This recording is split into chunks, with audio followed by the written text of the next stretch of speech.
विश्वनाथ भगवान की जय। महाकालेश्वर भगवान की जय।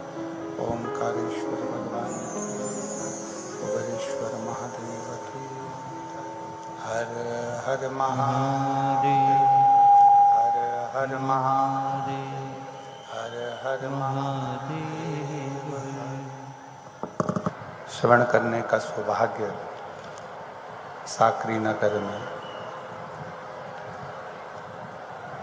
भगवान देवाधिदेव महादेव की कृपा से प्राप्त हुआ है।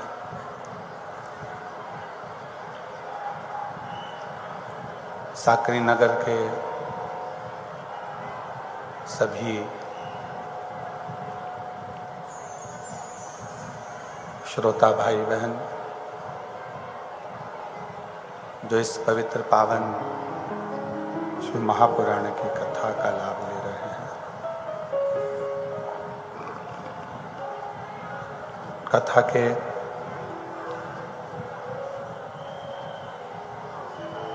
मंडप में विराजमान क्षेत्रीय विधायक एवं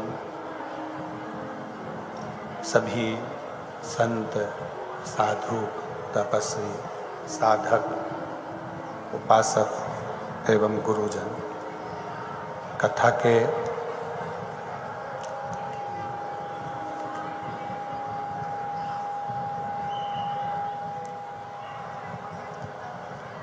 मुख्य यजमान श्री शशिकांत अरविंद जी श्रीवास्तव, बंटी भैया जी, श्री जयवंत लक्ष्मण जी बांगड़, भी यजमान परिवार के लिए एक बार जोरदार ताली बजाकर स्वागत, वंदन, अभिनंदन, जिन्होंने इस पवित्र कथा का यजमान पद ग्रहण कर लाभ लिया है और अपने जीवन को सार्थक बनाया है। प्रभु कृपा से, शिव की करुणा, उनकी उदारता, उनकी दया जो संपूर्ण विश्व में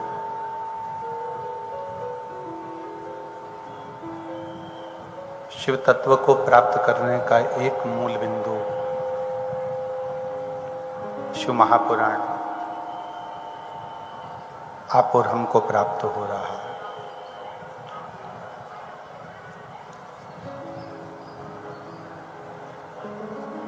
साढ़े 3 करोड़ के इस रोम छिद्र के शरीर में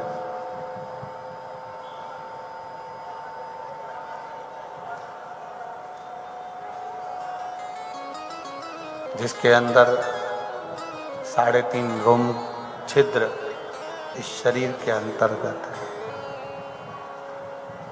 और ऐसे 3.5 करोड़ रोम छिद्र वाले इस शरीर में शिव तत्व को अंदर बिठाना, रोकना बड़ा कठिन होता है।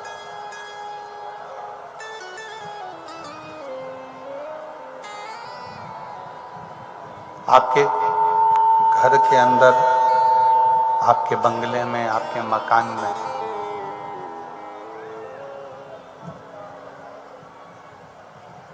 बहुत सारे दरवाजे भी होंगे, बहुत सारी खिड़कियां भी होंगी। अब कितनी खिड़की, कितने दरवाजे,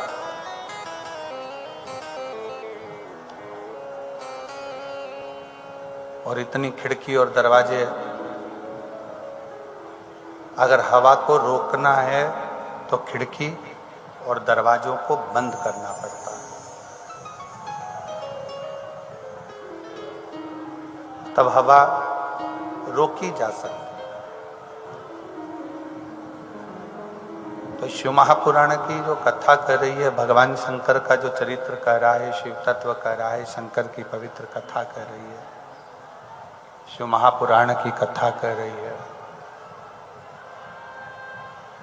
कि इस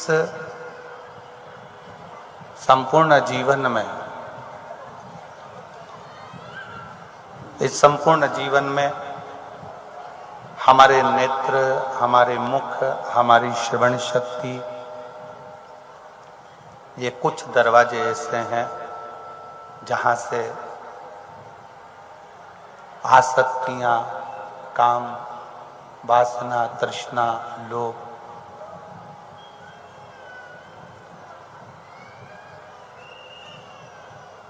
ये सब प्रवेश करते चले जाते हैं।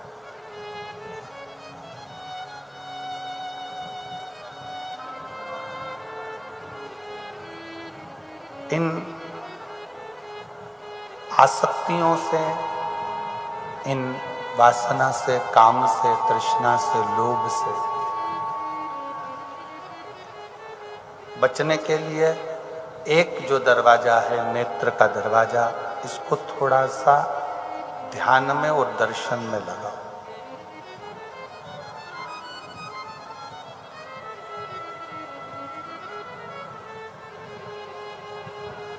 शिव महापुराण की कथा में एक बात आती है कि मान लो आप शिव जी के मंदिर में प्रवेश नहीं कर सकते।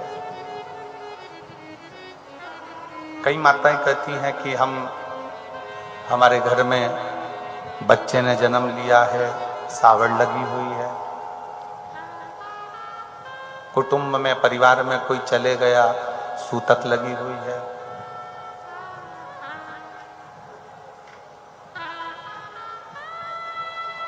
तो फिर शिव नाम हम कैसे लें? पहले तो एक बात स्मरण कर लो, चाहे सूतक लगी हो, चाहे सावड़ लगी हो, चाहे तुम कितने भी अशुद्ध हो, फिर भी भगवान का नाम लेने में कोई मनाही नहीं है। परमात्मा का नाम लेने में कोई मनाही। परमात्मा की कथा सुनने की मनाही नहीं है, परमात्मा का नाम लेने की मनाही नहीं।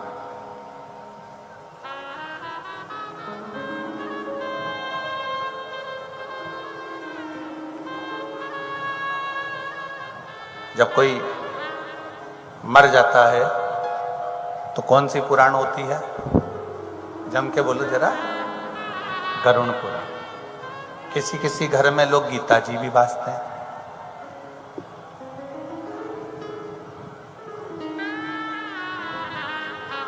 आवाज नहीं आ रही है कि एलईडी बंद है?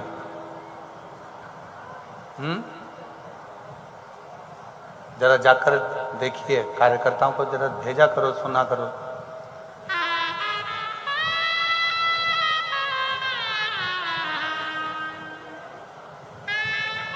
एलईडियां बंद है क्या?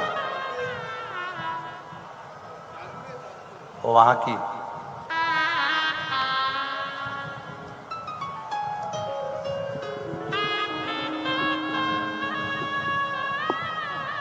अगर कोई कमी हो जाती है तो भी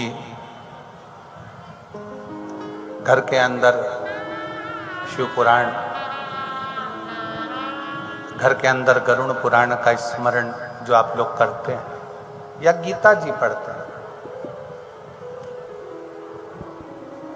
शिव पुराण नहीं, गरुड़ पुराण का स्मरण आप करते हैं और गीता जी पढ़ते हैं, किसी किसी के घर में ऐसा होता है।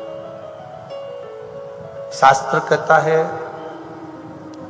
शास्त्र वर्णन करता है कि आप शुद्ध हैं, अशुद्ध हैं, सावड़ लगी है, सूतक लगी है, या कितने भी आप अशुद्ध हैं, तो भी भगवान का नाम लेने में और भगवान का नाम सुनने में कोई दोष नहीं लगता।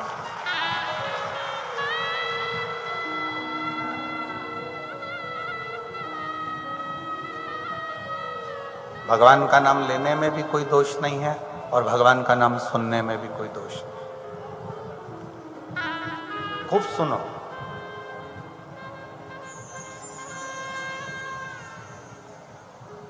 कई माताएं कहती हैं 4 पीढ़ी में, 5 पीढ़ी में, 6 पीढ़ी में, 7 पीढ़ी में कोई चले गया, अब हम कथा सुने कि नहीं सुने, हम मंदिर जाएं कि ना जाएं, कथा भी सुनो, मंदिर भले ना जाकर शिखर का दर्शन करो, और शिखर दर्शनम सर्व पाप नाशनम। घर में कथा को भी सुनिए, और मंदिर के शिखर का दर्शन भी।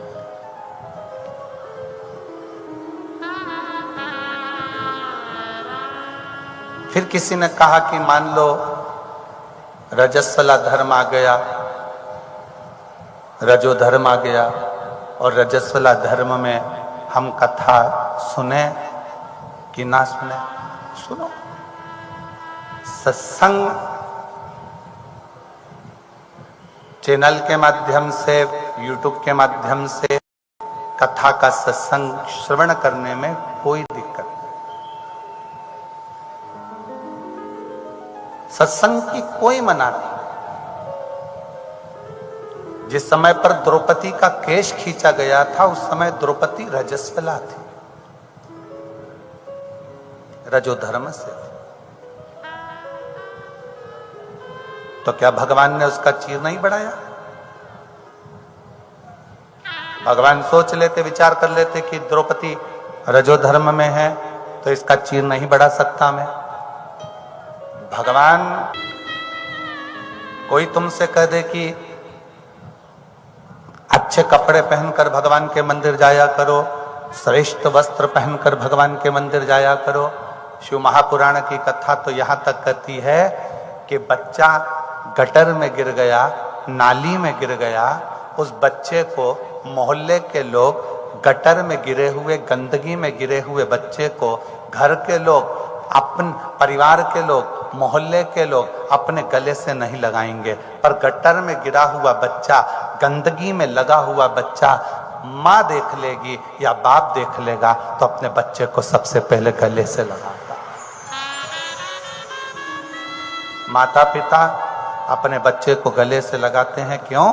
क्योंकि ये बेटा मेरा है। माता पिता ने उसके गंदे कपड़े नहीं देखे, माता पिता ने उसके गंदे शरीर नहीं देखा, माता पिता ने गटर का गंदा कीचड़ नहीं देखा, माता पिता ने तो अपना पुत्र देखा।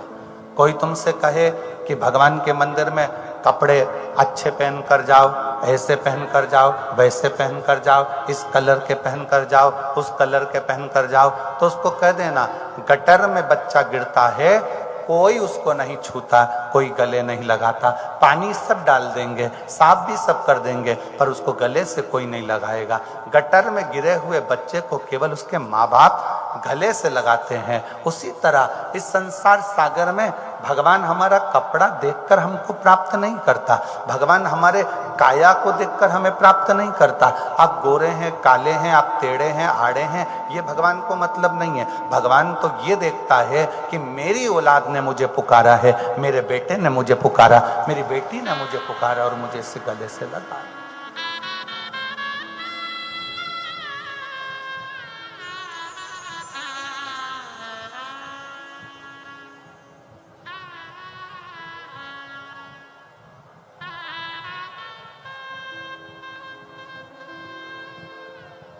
किसी ने एक प्रश्न किया, गुरुजी हमें कुंभ में जाना है, हम क्या लेकर जाएं?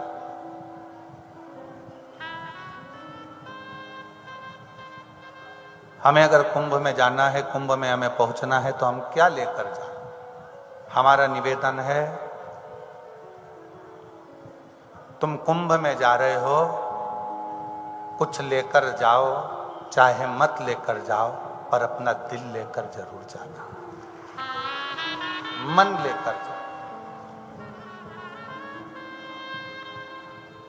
कुंभ में पहुंच गए और तीर्थ, मंदिर, कथा, सत्संग, कुंभ, ये जितनी भी जगह पर जाओ, तुम अपना मन लेकर जाओ, अपना दिल लेकर जाओ, अपना हृदय लेकर।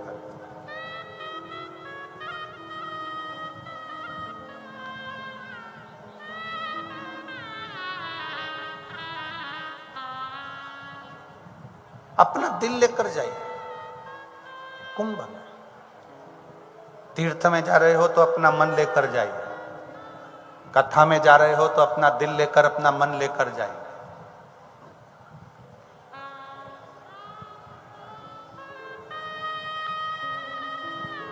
कुंभ में पहुंच गए और वहां से आने के बाद लोगों से कह रहे हो कि वहाँ तो इतना ऐसा हो गया, दर्शन करने गए तो मन में आ गया तो लोगों से कह दिया वहाँ तो ऐसा हो गया। आप यहाँ आ गए कथा में, और कथा में आने के बाद आपने कह दिया कि वहाँ भैया बहुत धूप थी, ऐसा था वैसा था, और अन्य बातें आप लोगों ने करी। श्रेष्ठ कथा में, सत्संग में, भजन में, कीर्तन में, स्मरण में, प्रभु के नाम में, प्रभु की भक्ति में आप जब जाओ तो अपना पूर्ण हृदय रखकर, पूर्ण दिल रखकर जाओ, पूर्ण मन रखकर जाओ। मंदिर से वापिस घर जाओ तो मंदिर की कभी बुराई मत करना।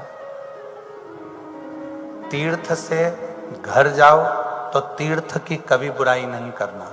शिव महापुराण से घर जाओ तो शिव महापुराण की कभी बुराई नहीं करना, कभी नहीं।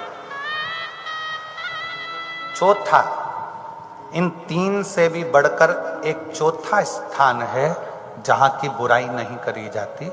वो चौथा स्थान है, एक पिता अपनी लड़की का विवाह कर रहा हो और उसके विवाह में तुम गए हो, कोई कमी अगर रह जाए तो उस बाप की बेटी के विवाह की कभी बुराई मत करना। ये चौथी जगह, ये चौथा स्थान। एक बाप ने अपनी बेटी की शादी करने में कितना कितना जोड़ा होगा, कैसे कैसे जोड़ा होगा। एक माँ ने अपनी बेटी की विदाई करने के लिए कमाया होगा, ये वही जानती है।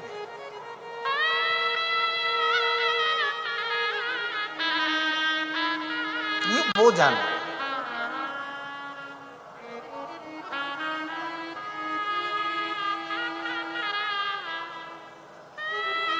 300 रुपए की एक भोजन की प्लेट बफेट की, 500 रुपए की एक बफेट की प्लेट भोजन की।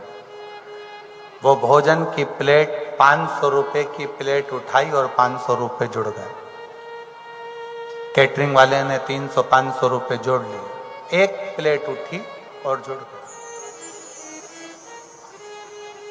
अपने छोटे छोटे बच्चों को ये उपदेश दो कि एक प्लेट उठाने पर किसी गरीबड़े के, उस बाप के बेटी के घर में 500 रुपए खत्म हो गए। तुमने 500 का लिफाफा दिया, 4 लोग चले गए, 4 प्लेट उठी, 2000 रुपए तो तुम्हारे वैसे ही खर्च हो गए उस पिता के। और लिफाफा तुम 500 रुपए का देकर आए, 1500 रुपए का तो उसको चूना लगा कर आ गए और कहा हम उसकी लड़की के घर की शादी में कन्यादान कर कर आए।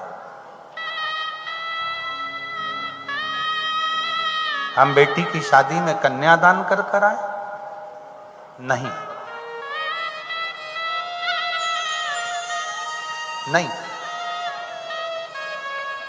एक बेटी की शादी में कन्यादान करने से भी ज्यादा बड़ा है कि किसी गरीबड़े की बेटी की शादी हो, वहां तुम प्रसन्न चित्त से खड़े होकर उस बाप को इतना कह दो कि तुम चिंता मत करो, मैं खड़ा हूं, शादी संभाल लूंगा, तुम अपना काम करो।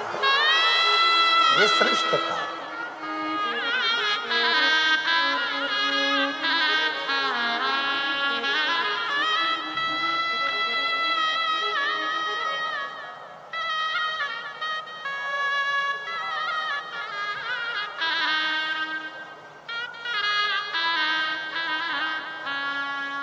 जब कुबेरेश्वर बाबा की धर्मशाला बनकर तैयार हो जाएगी ना,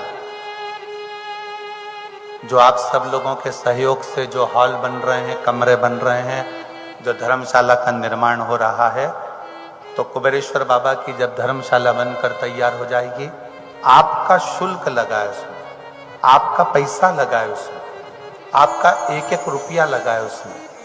उस धर्मशाला का एक नियम रखेंगे कि किसी बेटी की अगर किसी बाप को शादी करना है तो वहाँ 25-30 लोगों को लेकर आए, लड़के वाले भी 25-30 आए, उनके भोजन की व्यवस्था भी समिति निःशुल्क करेगी, कन्यादान दहेज देने की समिति व्यवस्था करेगी, उस बेटी को दहेज भी समिति देगी और आए हुए बारातियों का भोजन भी समिति कराएगी और बेटी की विदाई भी समिति करेगी।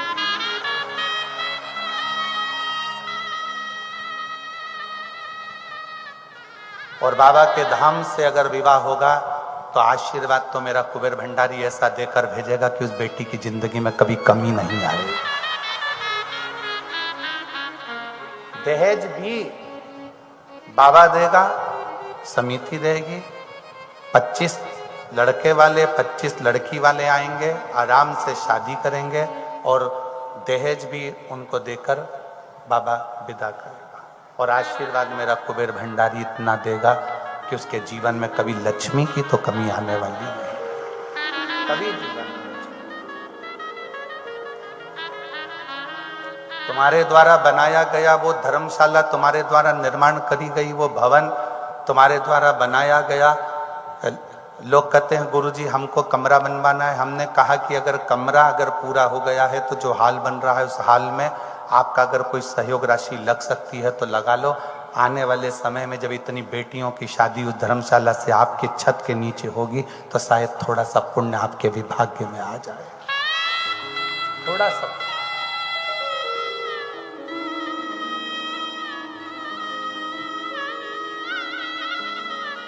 वहां तो केवल आपकी बेटी को दामाद को लेकर आना है और विवाह करना है और जाना।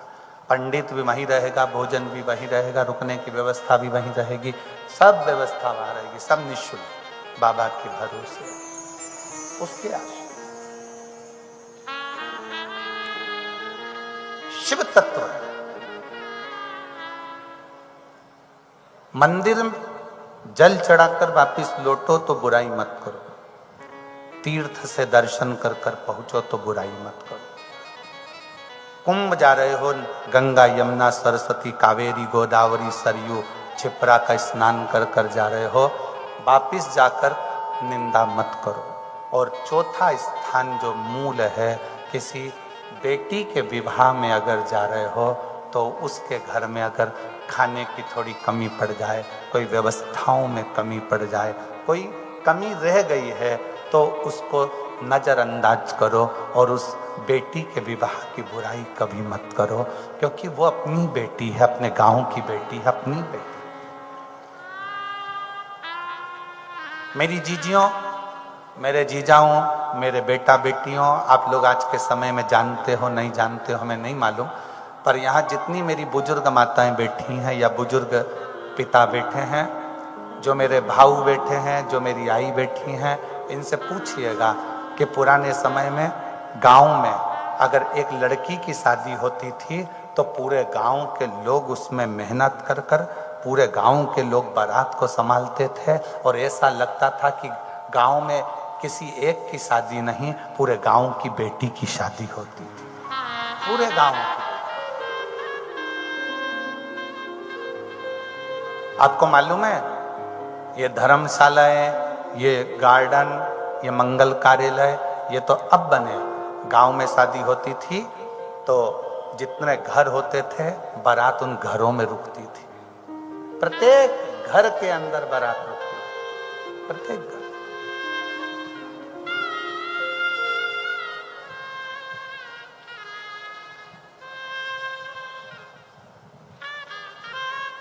प्रत्येक घर। और इन्हीं सब चीजों को ध्यान में रखना चाहिए। इसी जब कुबेरेश्वर धाम पर धर्मशाला का निर्माण हो जाएगा, वहाँ थोड़ी व्यवस्था अच्छी हो जाएगी, जब आप लोग शादी करने वहाँ एक फॉर्म दे दिया करेंगे, उस फॉर्म को भर दो कि आपका ये नाम है, आपका ये गोत्र है, आपका ये एड्रेस है, इतनी तारीख की शादी है। उस फॉर्म को आपने भर दिया, एक स्लिप ले ली, आप अपने आ गए, शादी के दिन आप पहुँच गए, मंगल विवाह हुआ। एक दिन पहले पहुंचकर सुबह से शाम तक का कार्यक्रम करो, बाबा का आशीर्वाद लो, प्रदोष काल की आरती का दूल्हा दुल्हन आरती करें, दर्शन करें और बाबा की आरती दर्शन कर कर विदा लेकर बाबा से चलें। और हम पूरा नियम बनाएंगे कि प्रदोष की जब लड़का लड़की की विदाई हो तो वो शाम के प्रदोष की आरती दोनों दूल्हा दुल्हन मिलकर अपने हाथों से कर कर बाबा का आशीर्वाद लेकर फिर जाए। प्रयास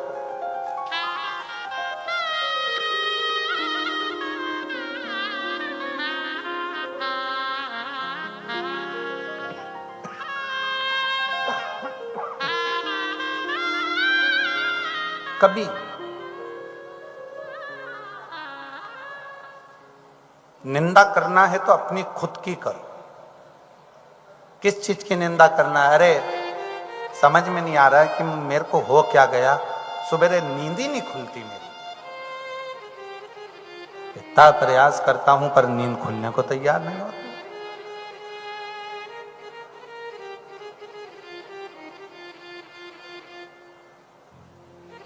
खुद की निंदा करो।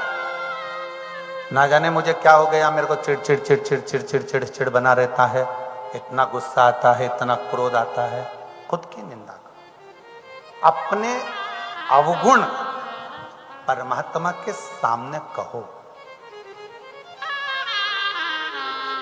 अपने अवगुण परमात्मा से बोलो।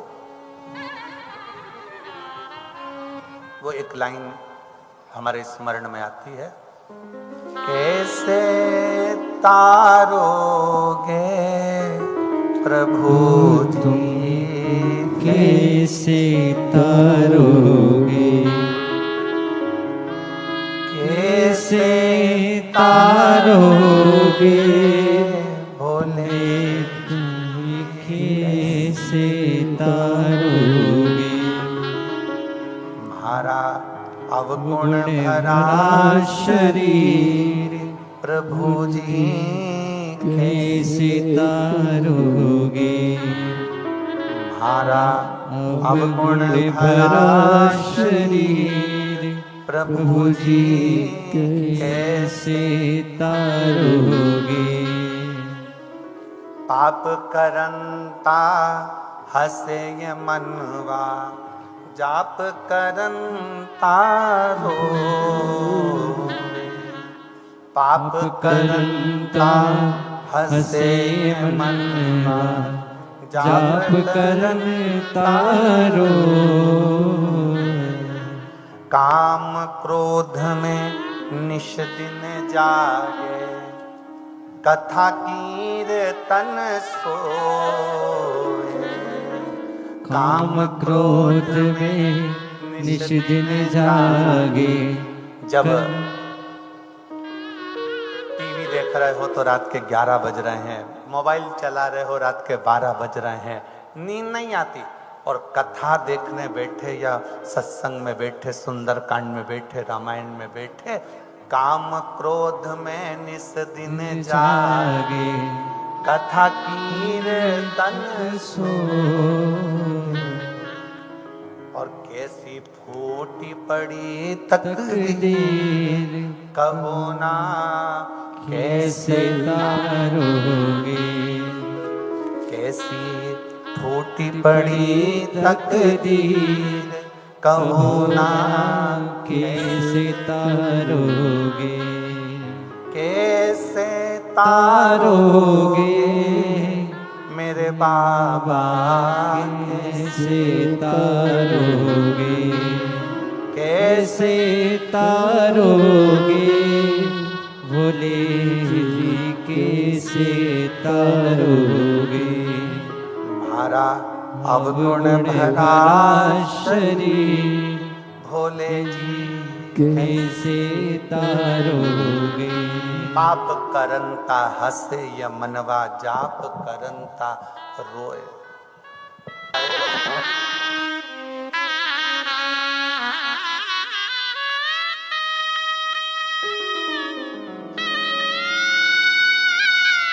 शंभु शरण पड़ी मांगो घड़ी रे घड़ी, दुख काटो दया करी मैं दर्शन आपो।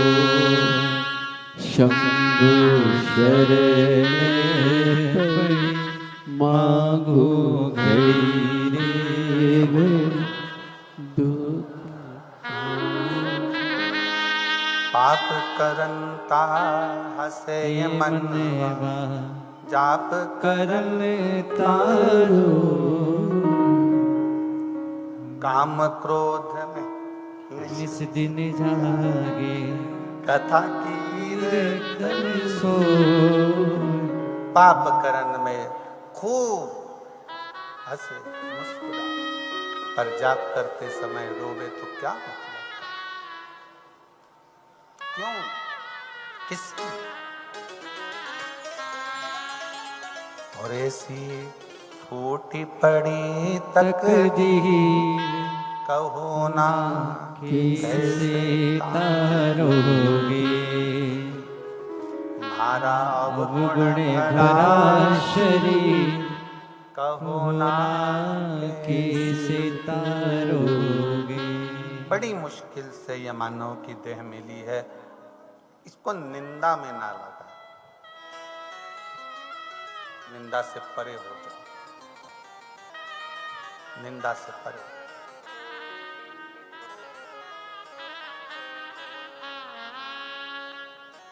सावित्री ने देवऋषि नारद से कहा था कि आपने मेरा भाग्य बता दिया कि मेरी शादी सत्यवान से होगी तो वो 1 साल तक जीवित रहेगा। संसार की ना जाने कितनी बेटियां, कितनी माताएं, कितनी महिलाएं ऐसी हैं जिनको अपना भाग्य नहीं मालूम कि इनके साथ होगा क्या।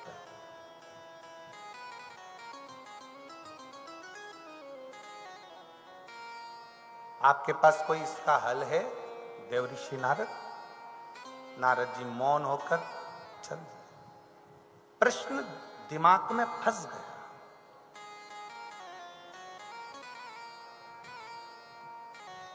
प्रश्न दिमाग में फंस गया।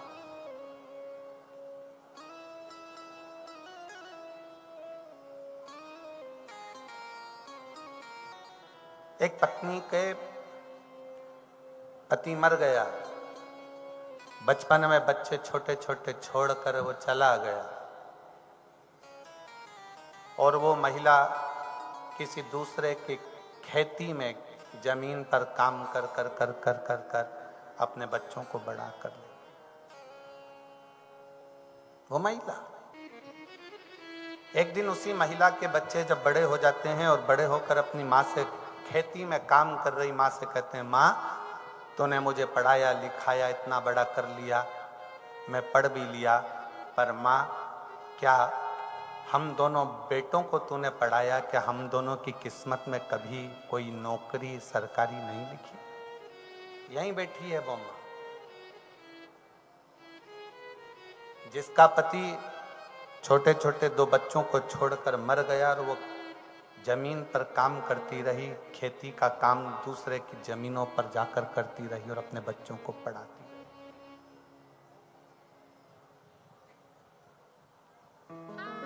5 साल से बेटे लगातार कह रहे थे माँ से, माँ क्या हम लोगों की कभी नौकरी नहीं लग सकती? हमें भी दूसरों की जमीन पर ही काम करना पड़ेगा?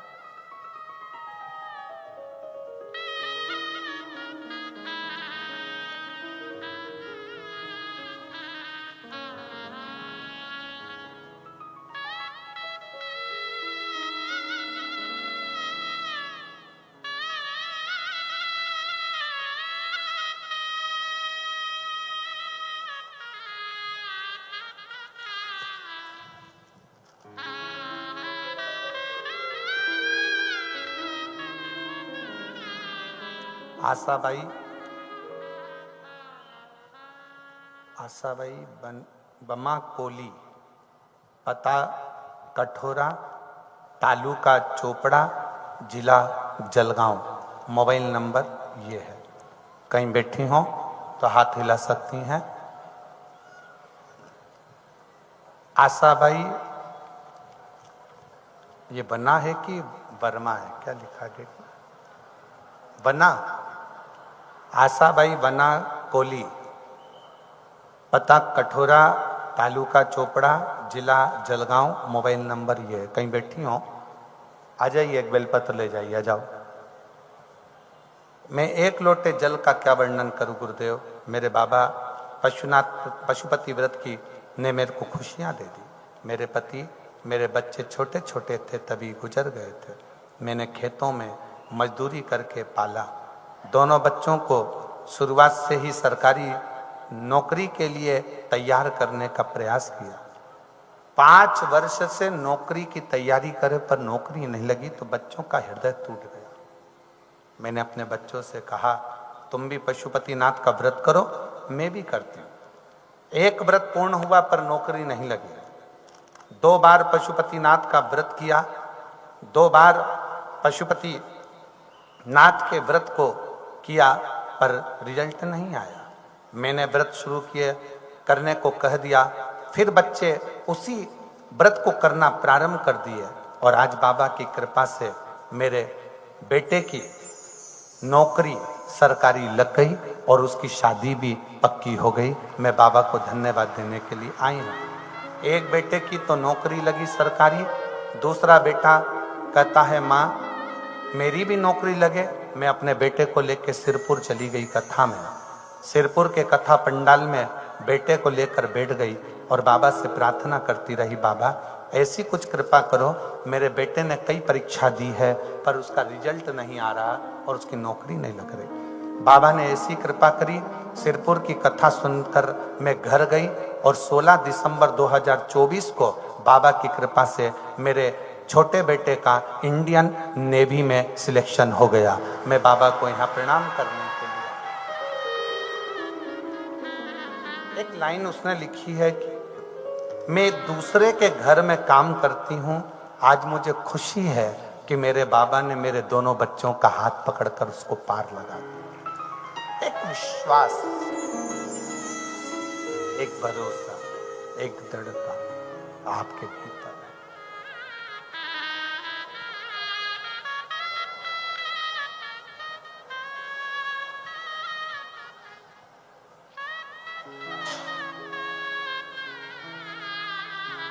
एक प्रश्न, क्या भाग्य में लिखा है? फिर निवेदन है, तुम्हारी किस्मत में अगर विधाता ने कुछ उल्टा भी लिख दिया है ना तो शंकर के मंदिर जाना चालू कर दो, तुम्हारा भाग्य उल्टा जरूर हो जाएगा, सुधर जरूर जाएगा। आप शिव के मंदिर जाना प्रारंभ करो।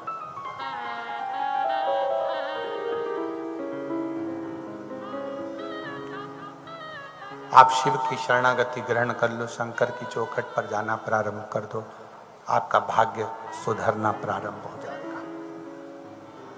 भाग्य सुधरना प्रारंभ हो जाएगा। निंदा से दूर रहो, शिव की शरणागति ग्रहण करो। जैसे सावित्री ने देवऋषि नारद के सामने बहुत बड़ा प्रश्न खड़ा कर दिया, संसार की सब नारियों का भाग्य कौन बताए?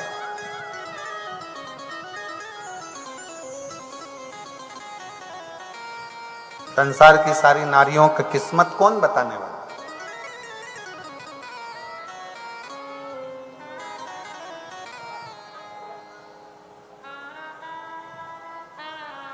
पुण्य कमाने के लिए जाओ,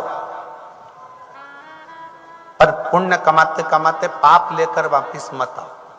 शिव पुराण कहता है तीर्थ जाओ पुण्य कमाने के लिए,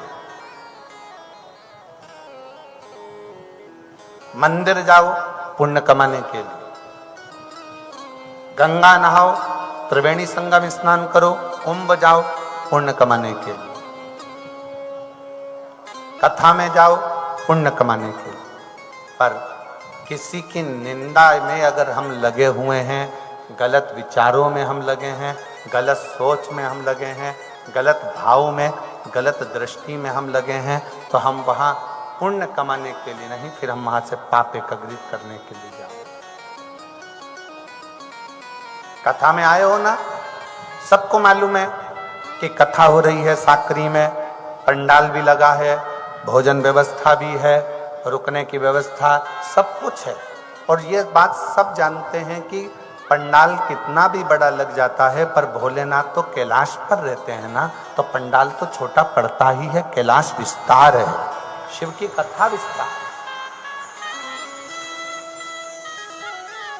हर व्यक्ति को इस भाव में आना चाहिए कि हम कथा सुनने जाएंगे, पंडाल में जगह मिली तो ठीक है, ना मिले तो अपना छाता लगाया, अपनी पानी की बोतल रखी, अपना बैठे आसन बिछाकर, अपना ओढ़ना, अपना बिछाना, अपना छाता लगाकर, अपना खुद का टेंट, बनाया, बैठे और कथा सुन।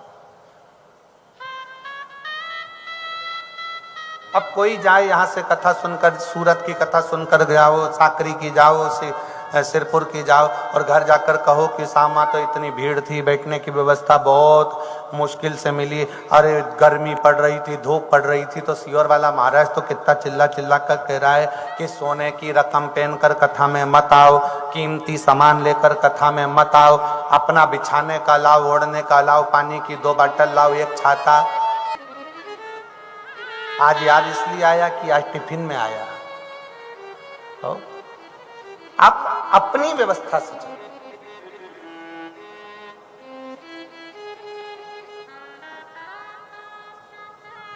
और जिस दिन छाता लेकर चलोगे, पानी की बोतल लेकर चलोगे, उस दिन तुम्हें छाते की भी जरूरत नहीं पड़ेगी, पानी की बोतल की भी जरूरत नहीं पड़ेगी, अपने आप भोलेनाथ जी व्यवस्था कर देगा। अपन लेकर चलो।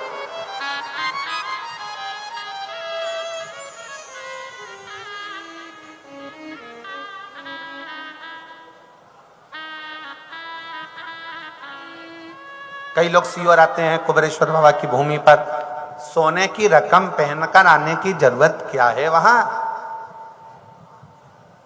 तो बाबा से कहो कि तुम दो मुझे, तुम मेरे बाप हो, तुम मेरे पिता हो।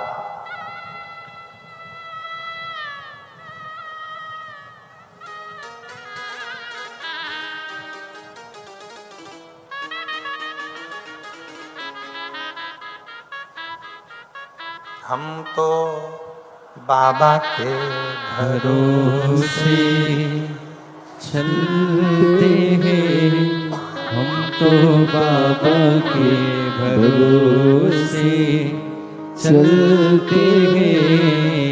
ये दुनिया वाले जलते हैं, ये दुनिया वाले जलते हैं, भोले बाबा के भरोसे चलते हैं, भोले बाबा के भरोसे चलते हैं। नारद जी के सामने प्रश्न खड़ा कर कर सावित्री मैया का विवाह सत्यवान के साथ हो जाता है। सत्यवान के पिता नेत्रों से अंधे हैं, माता दुखी रहती है देखकर। द्रुमसेन से, अपने ससुर से सावित्री ने जब विचार करा कि कुछ दिन बाकी है, तो पूछ लिया कि तुम्हारा राज्य गया, तुम भी राजा थे, तुम्हारा पूरा की पूरा राज्य चले गया। आ जाओ।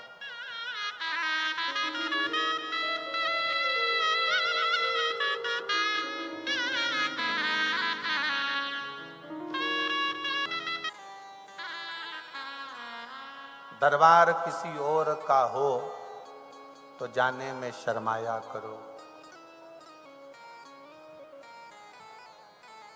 दरबार किसी और का हो तो जाने में शर्माया करो, पर दरबार यदि महाकाल का हो तो रोज जाया करो। प्रतिदिन प्रतिदिन।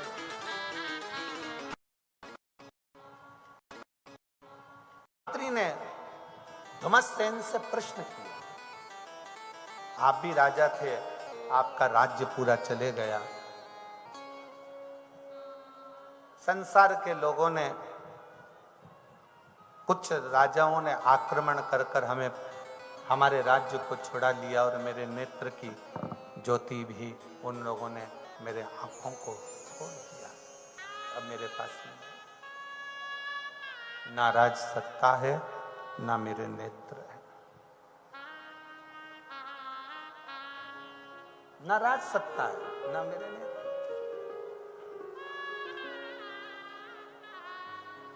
तुम्हारे पास में, सावित्री ने अपने ससुर जी से कहा, आपके पास में कुछ है? कुछ है? एक बुजुर्ग सास ससुर अपनी बहू को धन दें चाहे ना दें, पर बुजुर्ग सास ससुर अपनी बहू को अपने जो पुरानी पूजा होती है ना, कोई लड्डू गोपाल है, किसी के घर में कोई मूर्ति है, किसी के घर में कोई पूजन है, अपने बहू को वो जरूर दो और कहो बेटा हमारी दुख की घड़ी में भी हमारे घर में जो देवालय में जो भगवान बैठे हैं ना मंदिर में, इस मंदिर के भगवान ने मूर्ति ने हमारा साथ दिया है, तेरी दुख की घड़ी में ये जरूर साथ देगा। ये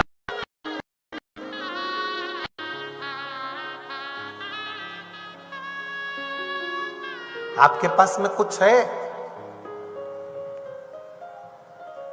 और आज आप सबसे निवेदन करेंगे, आपके पास देने के लिए कुछ भी नहीं हो तो एक बार मुख से श्री शिवाय नमस्तुभ्यम जरूर कहकर निकल जाया करो। तो वो भी दान है, अपने मंत्र का दान, अपनी भगवान के शब्द का दान, उनकी वाणी का।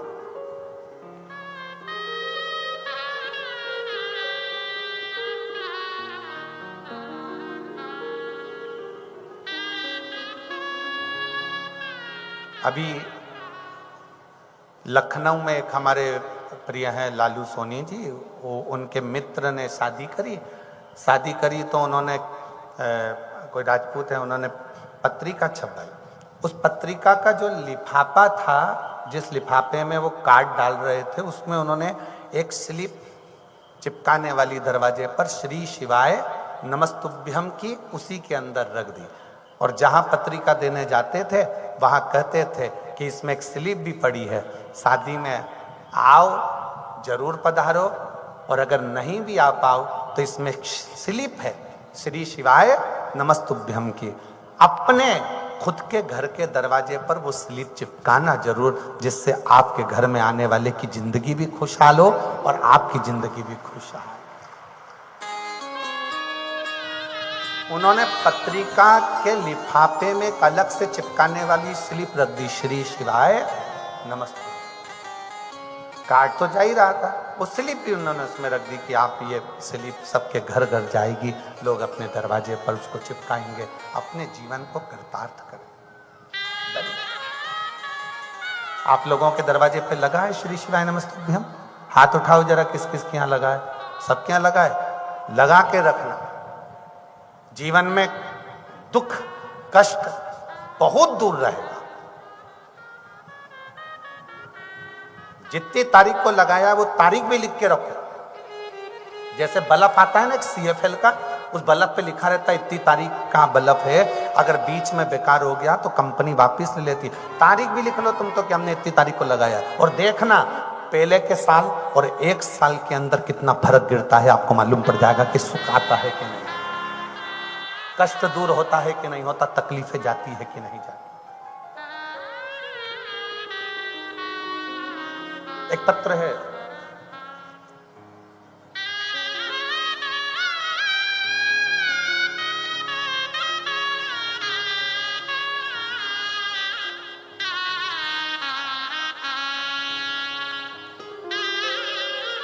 मेरा नाम सो रोहिणी भरत पवार चौधरी। कहीं बैठे हों तो हाथ हिला सकती हैं। मुकाम पोस्ट पीपलनेर, तहसील साकरी, जिला धुलिया की रहने वाली हूँ। आप ही हैं? बच्चे आए हैं के साथ में? ले आइए। मेरी शादी को 11 साल हो चुके थे, कोई संतान नहीं थी। 11 साल हो गए थे, कोई संतान नहीं थी। मैंने बहुत जगह गोदी भी भरवाई पर कोई फर्क नहीं पड़ा। फिर मेरी माँ ने मुझसे कहा कि आस्था चैनल पर श्री पंडित मिश्रा की कथा आती है, वो सुनाते हैं तो सुना कर। बाबा मैं आपकी कथा रोज सुनने लगी। हम पति पत्नी रोज मंदिर जाते, आप कथा में संतान प्राप्ति के जो उपाय बताते वो मैं करती। सफेद आंकड़े की जड़ का 5 बार प्रयोग किया, एक बार नहीं 5 बार करा। 5 बार करने पर पारिजात के पुष्प वाला अष्टमी के दिन का उपाय करा। पशुपति व्रत किया, टीवी के सामने बैठकर रोज आपकी कथा सुनती। मैं कुबेर भंडारी से रोज कहती कि बाबा तूने मुझे सब कुछ दिया, पर एक स्त्री तब पूरी होती है जब वो माँ बनती है। बाबा मुझे माँ बनने का सुख दे देना। आप कहते हो डॉक्टर भी शंकर है, तो हम डॉक्टर से भी दवाइयाँ लेते हैं पर कोई असर क्यों नहीं आता। तब बाबा के भरोसे होकर कुबेर भंडारी के दरवाजे पर पहुंच गए और कुबेर भंडारी के दरवाजे पर जाकर वहीं पर रहकर बाबा के झाड़ू पोछा कर विनती कर वहां का जल पीकर कंकर को लेकर आ गए। बाबा के हमें क्या मालूम था, हम एक कंकर की जगह 2 कंकर लेकर आ गए। बाबा ने ऐसी कृपा कर दी, वहां से आने के बाद मेरा गर्भ ठहर गया और गर्भ से 2 बच्चों ने जन्म लिया। बाबा मेरे 2 बच्चों ने जन्म लिया, मैं दोनों बच्चों को लेकर यहाँ आई हूँ। मेरे बाबा की कृपा से आज मुझे संतान प्राप्ति हुई। 11 साल के बाद मुझे जुड़वा बच्चे हुए। ये शिव तत्व है, ये शंभु, ये शंकर है। दिया मैंने खाया पिया है, तेरा शुक्रिया है, तेरा शुक्रिया है।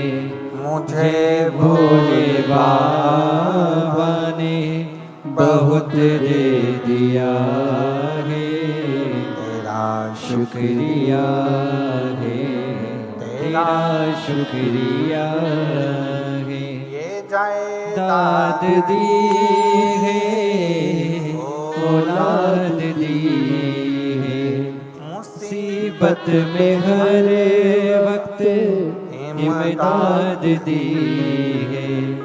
तेरा ही दिया मैंने खाया पिया है, तेरा शुक्रिया है, तेरा शुक्रिया है। कहीं शिव करुणा करता है।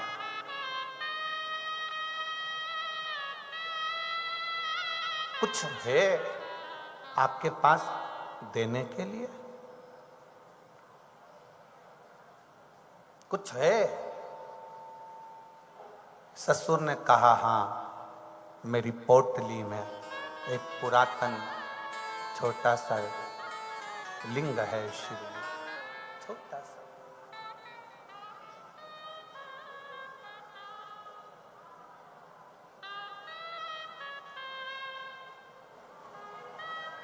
शिव लिंगायत संप्रदाय के अंतर्गत गले में एक शिवलिंग हमेशा रहता है। अगर कोई शिवलिंगायत संप्रदाय के बैठे होंगे तो उनके स्मरण में होगा एक शिवलिंग उनके गले में हमेशा रहता है, हमेशा।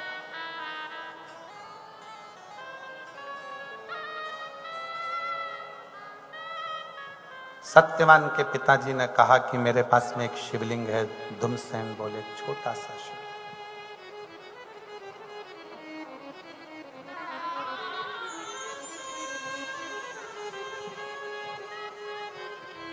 वो छोटा सा शिवलिंग मेरी पूंजी है। सावित्री जी बोली कि पिताजी बस पूरा राज्य चले जाए जाने दो, पूरा वैभव चले गया जाने दो, और आपने अपना शिवलिंग नहीं जाने दिया तो यह भी पक्का है कि शंकर आपका पूरा वैभव राज्य वापस लेकर आएगा, वापस लाए।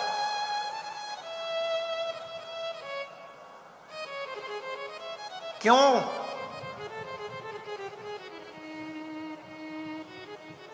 किस लिए? आप शंकर जी के मंदिर में एक लोटा जल चढ़ाने जा रहे हो और भोलेनाथ जी आपकी झोली भरते जा रहे हैं, भोलेनाथ बाबा आपके ऊपर कृपा करते जा रहे हैं, शंकर जी सबकी मनोकामना पूर्ण करते जा रहे हैं। किस लिए? क्योंकि आपके अंदर शंकर के प्रति विश्वास आ गए और आप जान गए कि मृत्यु लोक का देव है, देव अधिदेव महादेव।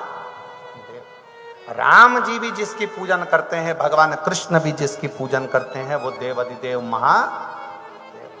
बोल बम का नारा है बाबा। ये आप जान गए कि बाबा हमारा सहारा है।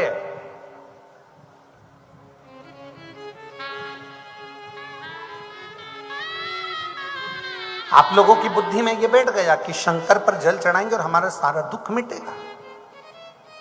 सावित्री समझ गई मेरा पति सत्यवान 1 साल होने में केवल 2 दिन बचे हैं, मेरा शिव मेरे पति को वापस देगा, क्योंकि उसका नाम कालाधिपति महाकाल है।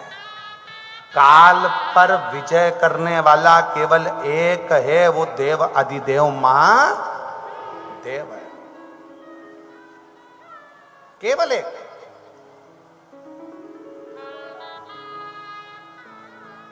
शिव होते हैं जो अपने भक्त को भगवान से मिला देते हैं, जिसकी कामना करते हो उससे मिला देते हैं। महाराष्ट्र के एक संत हुए श्री चांगदेव जी महाराज।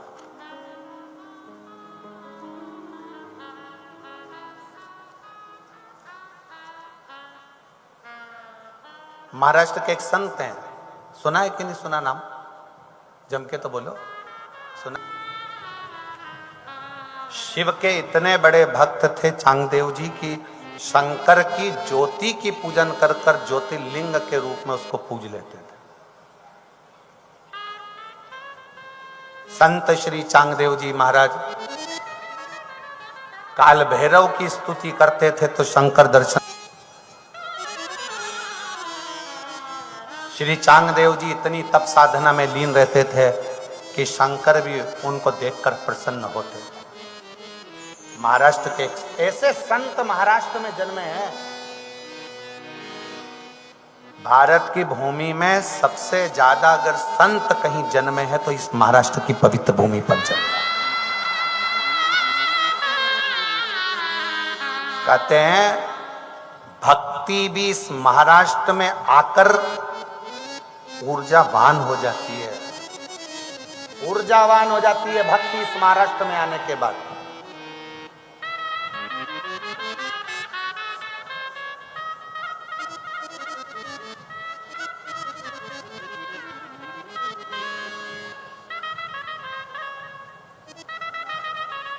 संत तुकाराम, संत श्री नामदेव जी महाराज, ऐसे कई कई कई संत इस महाराष्ट्र की पवित्र भूमि ने दी है। उसमें से एक संत है श्री चांगदेव जी। उम्र का ठिकाना नहीं है, कितनी उम्र है।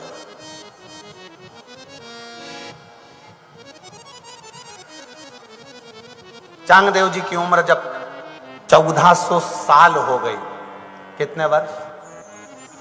14 वर्ष नहीं, 1400 वर्ष, 1400 वर्ष जब चांगदेव जी की उम्र हो गई तो चांगदेव जी एक दिन बैठे और भगवान शंकर की पूजन कर रहे थे और पूजन करते करते बोले कि बाबा, या तो तुम मेरे गुरु बन जाओ या जिसको मेरा गुरु बनाना है उससे मुझको मिला।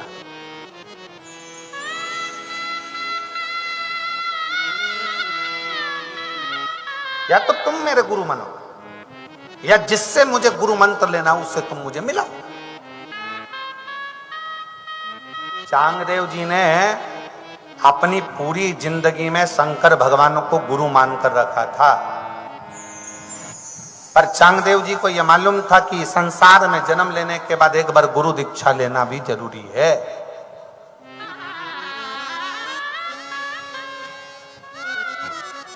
कई मेरी माताएं कहती हैं हमारा गुरु मंत्र नहीं, हम कहते हैं शंकर को अपना गुरु मानो।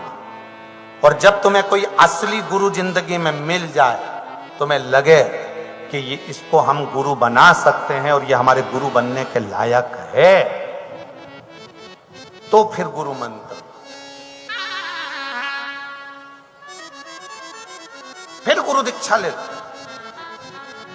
चांगदेव जी 1400 वर्ष के हो गए और उन्होंने शंकर जी से कहा कि अब मुझे गुरु से मिला दो, या तो तुम आओ या फिर कोई गुरु मिले।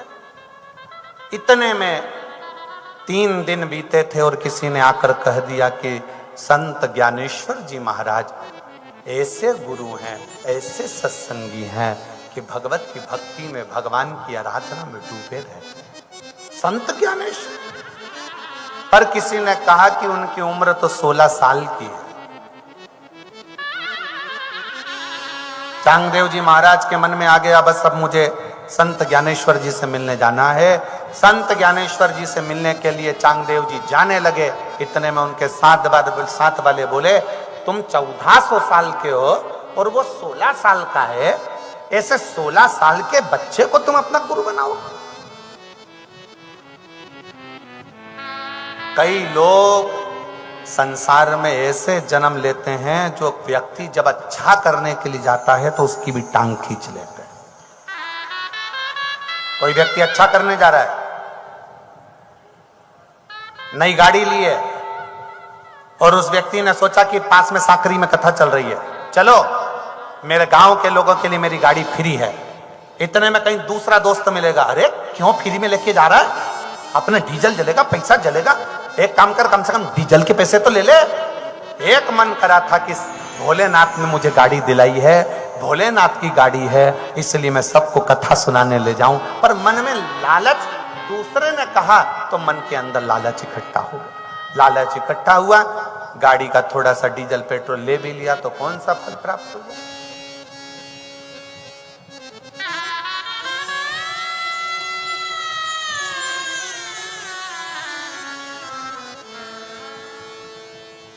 फिल्म जाते समय तुम किसी की मानते हो क्या? जम के तो बोलो जरा। फिल्म देखने जा रहे हो थिएटर में, किसी की सुनते हो? मन करा और दोनों धनी लुगाई, दोनों पति पत्नी बैठे गाड़ी से, घुड़ घुड़ करके फिल्म देखने पहुंच गए। मॉल घूमने जाते हो, कहीं घूमने जाते हो, किसी से पूछते हो? नहीं, गाड़ी ली चल दे। फिर दान करते समय, भजन करते समय, सत्संग करते समय, कथा सुनने जाने के समय आप दूसरे से क्यों पूछते हो? दिल करे चल बैठ शिव कथा सुनने के लिए चल। दान करते समय भी हमें किसी से नहीं पूछना कि मुझे दान करना है। मेरा मन, मेरी भक्ति, मेरा स्मरण कुछ अच्छा बन सके अपनी जिंदगी में तो हमें कर लेना।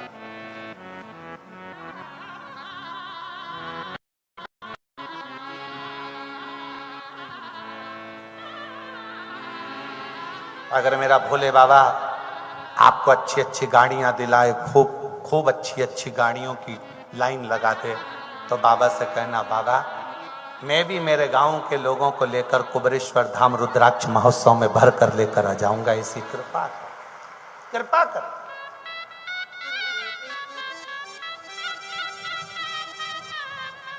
कल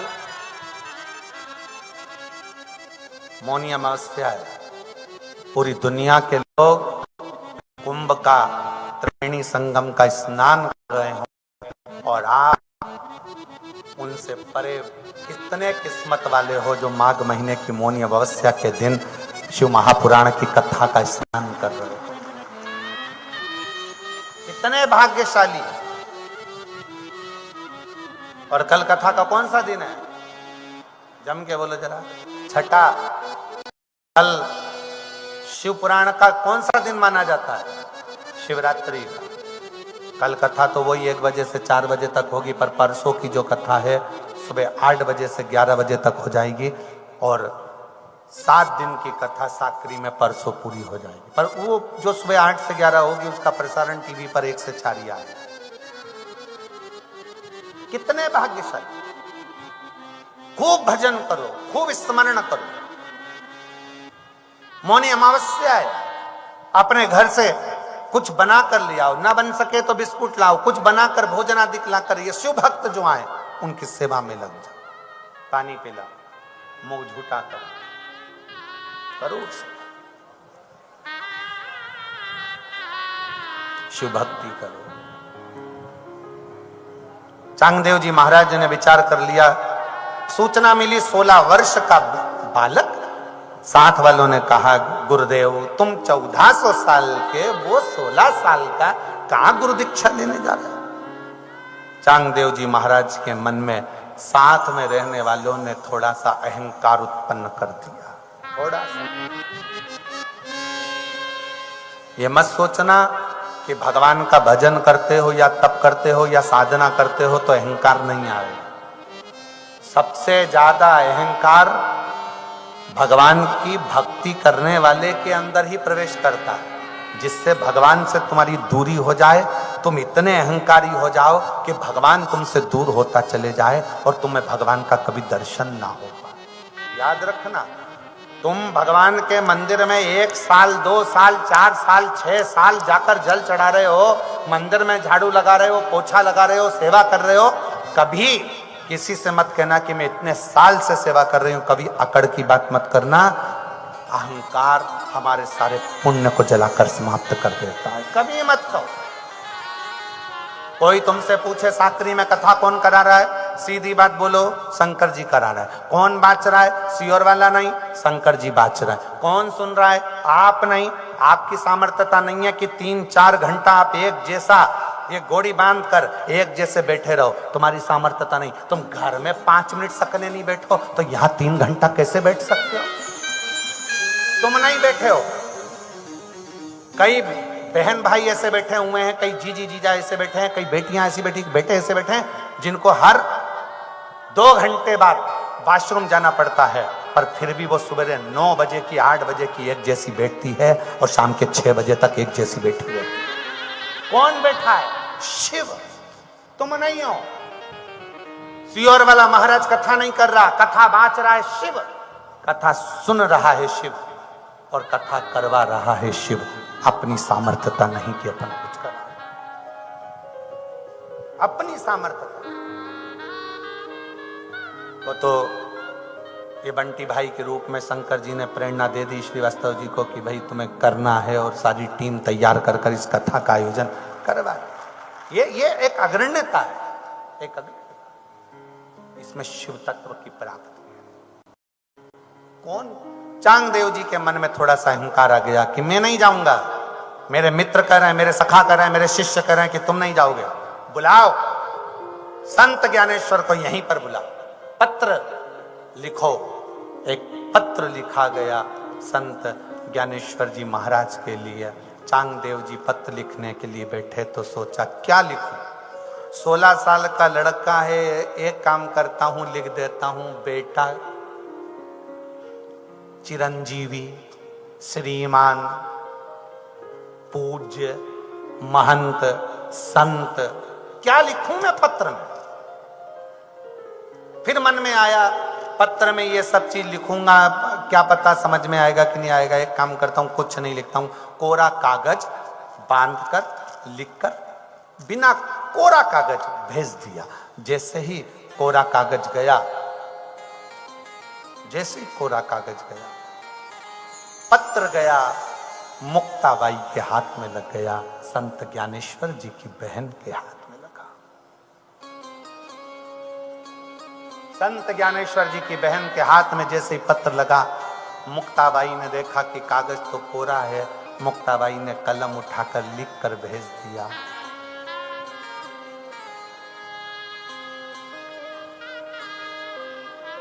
तुम भी कागज की तरह हो। मुक्ताबाई ने चांगदेव जी को लिख दिया, तुम भी इस कोरे कागज की तरह हो। भले तुमने उम्र 14 वर्ष 1400 साल की पाई हो, पर अभी भी अहंकार तुम्हारे अंदर इतना भरा है कि कोरे की कोरे ही हो। कोरे की कोरे। रहा नहीं गया। चांगदेव जी के पास में जब लिखा हुआ पत्र आया तो चांगदेव जी ने कहा आज तो मैं जाऊंगा। चांगदेव जी बहुत शंकर के उपासक थे, उन्होंने चुटकी बजाई, सामने शेर आ गया। दूसरी चुटकी बजाई, एक सर्प ने नकेल पोली शेर की, उसको चांगदेव जी ने पकड़ लिया। शेर पर चांगदेव जी जाने लगे, उनके शिष्य भी जाने लगे। मुक्ताबाई ने अपने दोनों भाइयों से कहा और इतने में खबर पहुंच गई संत ज्ञानेश्वर जी के पास में कि चांगदेव जी आ रहे हैं। संत संत होता है। 16 साल के ज्ञानेश्वर जी एक दीवार पर बैठे हुए थे। सिमे एक कच्ची दीवार जिसको बनाई जा रही थी, उस दीवार पर बैठे थे। मुक्ताबाई भी बैठी थी, उस पर दोनों भाई भी बैठे थे। संत ज्ञानेश्वर जी को मालूम पड़ा कि चांगदेव जी आ रहे हैं, एक संत आ रहा। उसके मन में भले अभिमतता आ जाए, पर संत ज्ञानेश्वर जी ने सोचा चांगदेव जी आ रहे हैं, शंकर के भक्त आ रहे हैं, शिव के उपासक आ रहे हैं। चांगदेव जी ने दीवाल को हाथ से थपथपाया, चल संत से मिलना है। दीवाल इधर से जा रही थी, उस पर मुक्ताबाई, दोनों भाई और ज्ञानेश्वर जी बैठे थे। उधर से शेर पर चांगदेव जी आ रहे थे। शेर रुक गया दीवाल को देखकर। चांगदेव जी ने देखा, गजब है, मैं जीव को अपने काबू में कर कर चला हूं, और धन्य है रे संत ज्ञानेश्वर जो निर्जीव दीवाल को काबू में कर कर चल रहे हैं। निर्जीव दीवाल को काबू में कर कर चल रहा है। चरणों में पड़ गए संत ज्ञानेश्वर जी के 16 साल के बेटे के चरणों में, 16 साल के बालक के चरणों में श्री चांगदेव जी पढ़कर कहते हैं मुझे गुरु दीक्षा दे। और राम कृष्ण हरि जय राम कृष्ण हरे राम कृष्ण हरे जय राम कृष्ण हरे राम कृष्ण हरि जय राम कृष्ण हरे राम कृष्ण हरे जय राम कृष्ण हरे राम कृष्ण हरि जय राम कृष्ण हरे राम कृष्ण हरे जय राम कृष्ण हरे जय जय राम कृष्ण हरे जय राम कृष्ण हरे राम कृष्ण हरे जय राम कृष्ण हरे जय राम कृष्ण हरे जय राम कृष्ण हरे। अपने स्थान पर बैठकर भगवान शिव जी से अपने मन के भाव बाबा से अवश्य कहिए। साथ में बोलना है। आप और हम मिलकर बाबा से प्रार्थना करेंगे, दिल से निवेदन करेंगे, हृदय से बाबा को अपने मन के भाव करेंगे।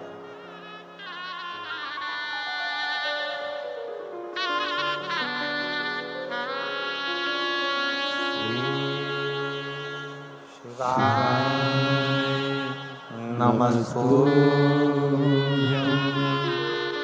श्री शिवाय नमस्तुभ्यं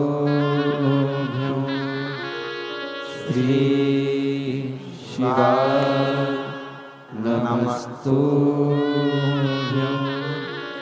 श्री शिवाय नमस्तुभ्यं श्री शिवाय नमस्तुभ्यं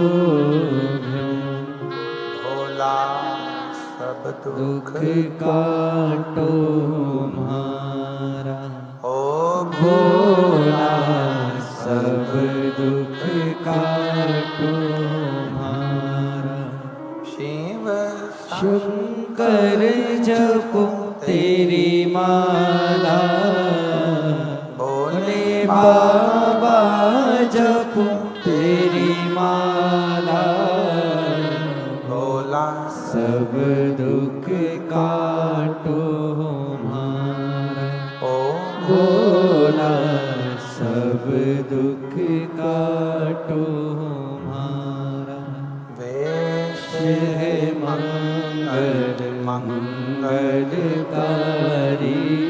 वेश है मंगल मंगलकारी शमशान शानवासी हमारा शमशान शानवासी हमारा ओ भोला सब दुख काटो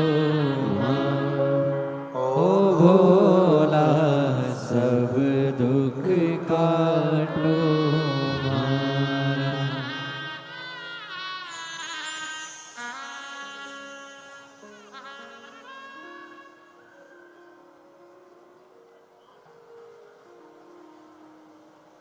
भगवान देवाधिदेव महादेव शिव ओगड़दानी त्रिकालदर्शी कैलाशी अविनाशी शंकर की कथा कर रहे। सावित्री माता कहती हैं कि शिव आपके पास में है। दिन आ गया जिस दिन सत्यवान के प्राण जाना है।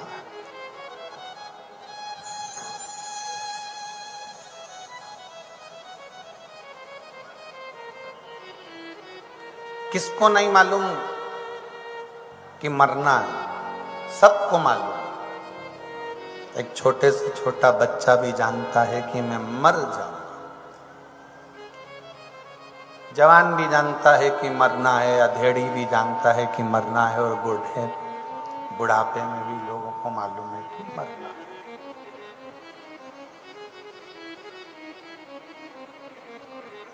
जन्म लिया, मृत्यु साथ में लिखा कर आई है कि मौत आई।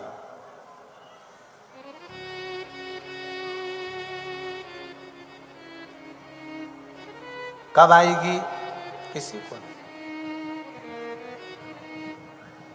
पर सावित्री को मालूम पड़ गया था कि इस दिन ये मरेगी।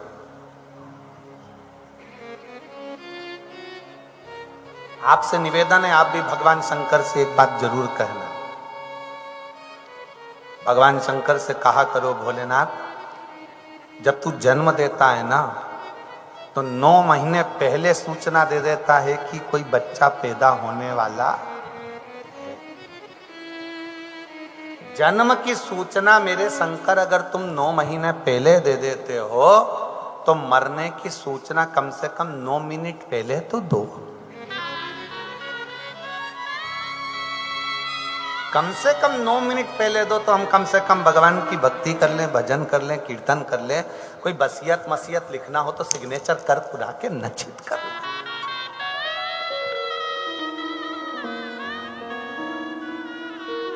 पर शिव कहते हैं कि जन्म की सूचना भले मैं 9 महीने पहले दे दूं, पर मरने की सूचना मैं 9 मिनट पहले नहीं दे सकता, क्योंकि 9 मिनट में तू राजा खटवाक का चरित्र कहता है।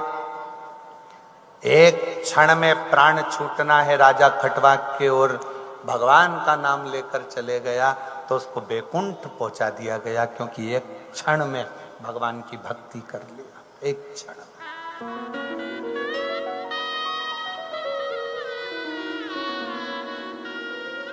सूचना नहीं देगा।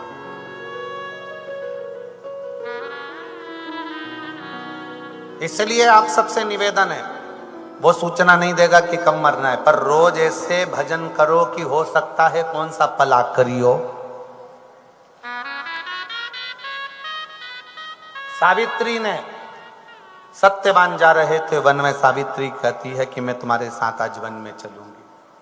सत्यवान बोले मुझे लकड़ी लाना है, संविधा लाना है भोजन के लिए। सावित्री ने अपने ससुर और सास से कहा कि मुझे जाने दो इनके साथ में। ठीक है बेटा जाओ। चल जाते जाते सावित्री एक काम कर गई, जो हम हमेशा आपको कहते आए हैं वो सावित्री ने आज कर दिया।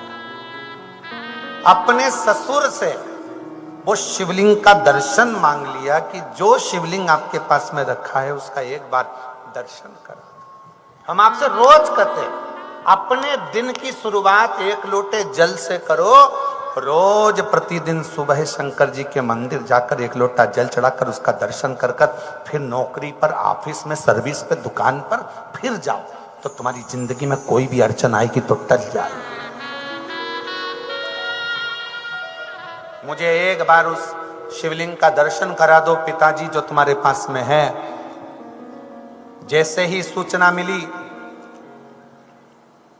धुमस्सेन ने अपना शिवलिंग निकालकर दर्शन कराया। सावित्री प्रणाम कर कर उसका स्पर्श कर कर अपने पति के साथ चल दी। बाबा, शिव पुराण कहता है एक बेलपत्री का छोटा सा टुकड़ा भी जब कोई व्यक्ति अंदर खा लेता है,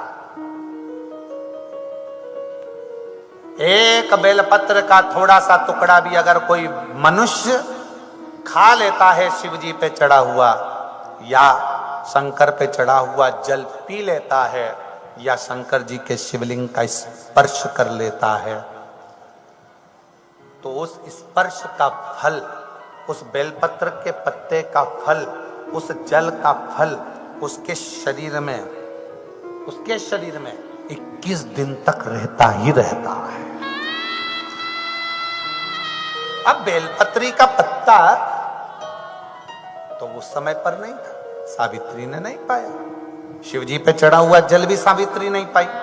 केवल शंकर के शिवलिंग का स्पर्श करा, प्रणाम करा, दर्शन किया और सावित्री चल आश्रित होकर शिव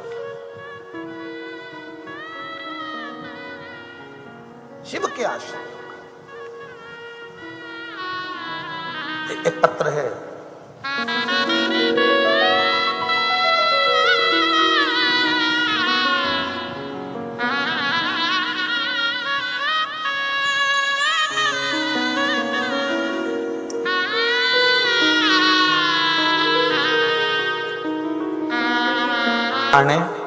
निजामपुरा तहसील साकरी जिला धुलिया की रहने वाली, कहीं बैठी हो तो हाथ हिला सकती हैं, सीताबाई देवीदास सूर्यवंशी, जेताने, निजामपुरा तहसील साकरी जिला धुलिया। आ जाइए माँ, एक बेलपत्र ले जाइए, जाओ। मेरा मोबाइल नंबर ये है बाबा। मैं क्या गुणगान करूं, हमने आपकी बहुत कथाएं टीवी पर सुनी है, उसके बाद हमने आपके सीहोर की कथा सुनी है, उसके बाद हमारा आप पर विश्वास बैठ गया। ये मेरे छोटे बेटे की कहानी, मेरी बहू को महीने थे तब हमने दवा खाने में टेस्ट किया। उस समय हमने सोनोग्राफी की, हमको डॉक्टर ने बताया कि गर्भ में जो बच्चा है वो मंद बुद्धि है, उसके मस्तिष्क में 2 गठाने हैं, बच्चे के मस्तिष्क में 2 गठाने, जिसका फोटो भी मैंने लगाया। मस्तिष्क में 2 गांठें हैं और इस गर्भ के बच्चे में 2 गठाने हैं मस्तिष्क में, और ये मंद बुद्धि है। 7वां महीना चल रहा है, इसका गर्भपात करा दीजिए क्योंकि ये बच्चा ठीक नहीं है, इसको जिंदगी भर तुम्हें ढोना पड़ेगा, ये बच्चा ठीक नहीं। 7 महीने में गर्भ कैसे गिरा दें गुरुदेव? तब मन नहीं माना। तभी डॉक्टर ने कहा एक काम करो, एक जांच और लिख लेते हैं और 18,000 रुपए का एक इंजेक्शन आएगा, वो इंजेक्शन लगवा लो। हम इंजेक्शन कैसे लगवाएं, बच्चा अंदर गर्भ में छोटा है, कैसे क्या करें? तभी धूलिया में कथा हो रही थी। हमने सुना था कि कथा के पंडाल में बैठकर जो मांगा जाता है बाबा देता जरूर है। हम धूलिया की कथा में पहुंच गए और वहां बैठकर कथा श्रवण करी, और श्रवण करने के बाद हमने दूसरी जांच वापिस सोनोग्राफी करवाई, और जांच कराने के बाद में पता चला, वापिस चेकअप किया गया तो डॉक्टर ने बताया कि गठान पूरी तरह से गायब हो गई है और बच्चा भी निरोगी है। उसके इस दुनिया में आने के बाद पूरा शरीर ठीक है। आज मैं बाबा को धन्यवाद देने के लिए आई हूं कि वो बच्चा पूर्ण तरह से स्वस्थ पैदा हुआ और उसकी गठान भी नहीं है। बाबा ने ऐसी करुणा कर दी, हमारा बच्चा पूर्ण स्वस्थ। ये विश्वास है। तेरी कृपा बिना लगिले एक भी अणु, लेते हैं श्वास तेरी कृपा से तनु तनु। बखान क्या करूं मैं राखों के ढेर का, चपटी भभूत में है खजाना कुबेर का। गंगाधार मुक्ति द्वार ओमकार तू, भोले ओमकार तू। आयो शरण तिहारी शंभु तार तार तू। शिव कथा कर रहे हैं। अपने घर से निकलो तो 1 लोटा जल चढ़ाकर निकलो, अपने घर से निकलो तो शिव का स्पर्श कर कर निकलो। आपके घर में शंकर का शिवलिंग है? हाथ उठाओ जरा, किस किस के यहां पर है? होना चाहिए। रखिए। भले छोटा सा कंकर शंकर हो, छोटी सी शिवपिंडी हो, शिवलिंग हो, छोटा सा शिवलिंग तुम्हारे घर में हो, भले नंदी हो ना हो, सर्प हो ना हो, पर शिवलिंग जरूर।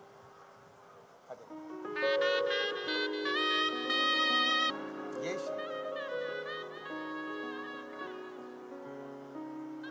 शिव तत्व का आप अपने घर से निकले तो पहले शिव को स्पर्श कर लें।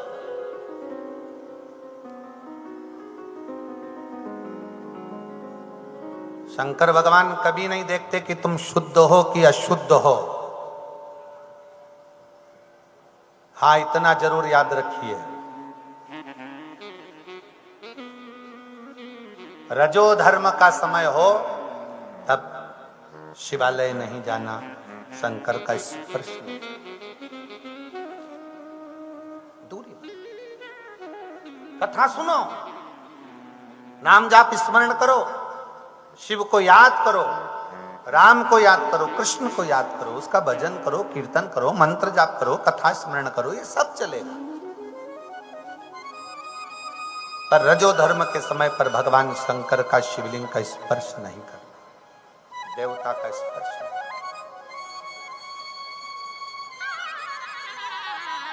घर में बच्चे ने जन्म ले लिया, सावड़ लग गई, कोई पीढ़ी दर पीढ़ी में चला गया, सूतक लग गई, तो भी भगवान की कथा, भजन, कीर्तन, मंत्र जाप कर सकते, स्मरण कर सकते, उसमें कोई। मंदिर नहीं जा सकते, मत जाओ, भगवान को नहीं छू सकते, मत छुओ, पर भजन, कथा, सत्संग स्मरण करो, आ जाइए, स्मरण करो, उसको नहीं छू। ठीक है बच्चा। शिव कथा कह रही है, भगवान शंकर का चरित्र कह रहा है, शिव महापुराण की कथा कह रही है, शिव तत्व का।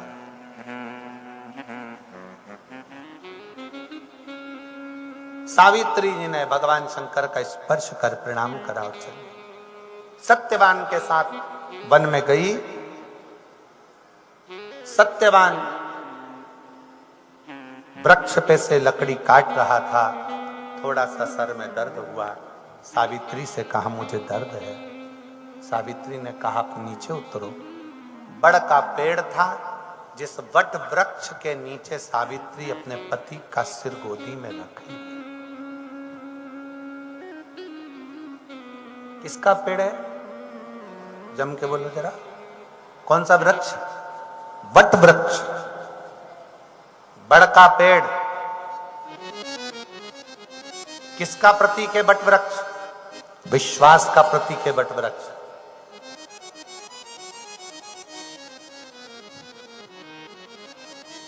जब मन में फिर निवेदन है, अगर कोई तुमसे कह दे कि तुम्हारा ग्रह बेकार चल रहा है, तुम्हारे राशियां बेकार चल रही है, तुम्हारे दोष है, कोई कह दे कि तुम्हारे ऊपर ये दोष है, कोई कह दे तुम्हारे ऊपर वो दोष है, कोई कह दे तुम्हारे नक्षत्र बेकार चल रहे हैं, कोई कहे तुम्हारा एक्सीडेंट का योग है, कोई कहे तुम्हारा ये योग चल रहा है, कुछ कर सको ना कर सको, एक काम जरूर करना, किसी बड़ के पेड़ के नीचे, बट वृक्ष के नीचे थोड़ी देर बैठकर रोज प्रतिदिन श्री शिवाय नमस्तुभ्यम का जाप करना प्रारंभ करो, या पंचाक्षर मंत्र जपो नमः शिवाय, या षडाक्षर मंत्र जपो ओम नमः शिवाय, या महामृत्युंजय मंत्र जपो। पर शंकर का नाम अगर बट वृक्ष की छांव में बैठकर किया जाता है तो अकाल मृत्यु भी टल जाती है, अकाल मृत्यु भी टलती है। बट वृक्ष की छांव में अगर तप किया जाए, भजन किया जाए, मंत्र जाप किया जाए, नाम जाप किया जाए, स्मरण किया जाए, अकाल मृत्यु।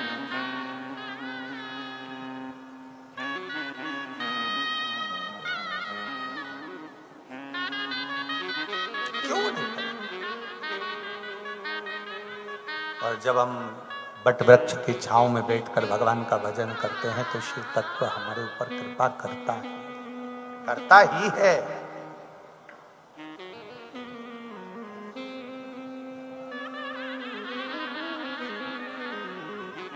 वो कहते हैं ना, उज्जैन के राजा कवि कृपा नजरिया,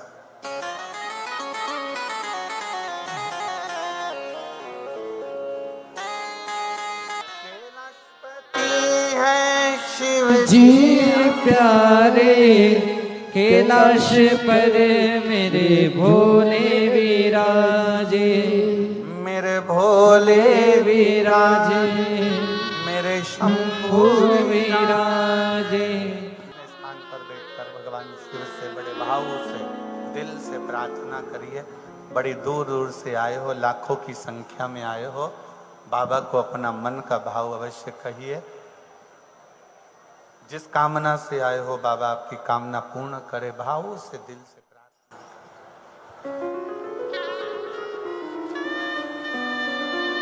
हृदय से बाबा को प्रार्थना निवेदन करिएगा, साथ में बोलिए श्री शिवाय नमस्तुभ्यं, श्री शिवाय नमस्तुभ्यं, श्री शिवाय नमस्तुभ्यं, श्री शिवाय नमस्तुभ्यं, श्री शिवाय नमस्तुभ्यं।